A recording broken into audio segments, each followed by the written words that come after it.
Sa mga hindi pala nakakaalam at mga nagtatanong kung ilan daw ba or ilan ang allowed na pera ang pwedeng dalhin pa uwi sa Pilipinas or pabalik sa ibang bansa. Ang sagot guys, ang allowed lang dalhin na pera kung Philippine peso ay 50,000 pesos pa uwi man sa Pilipinas or pabalik sa ibang bansa.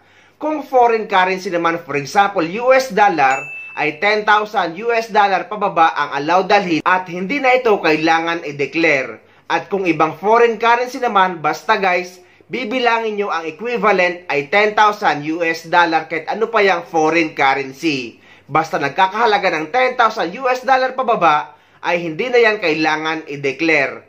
Ngunit kung may dala kayong Philippine peso na mahigit sa 50,000 pesos at foreign currency na higit sa 10,000 US dollar, ay kailangan nyo itong i-declare. Mayroon na po tayong tip sa ating pong mga kabayan kapag mayroon po kayong mga bagahe na napansin habang hinihintay ninyo na may X. Ba't may X ang aking bagahe? At yan po ay ibig sabihin isinailalim na sa inspeksyon o X-ray at may napansin dun sa loob na illegal o di kaya ay maaring taxable o nabili ninyo sa ibang bansa na malaking halaga.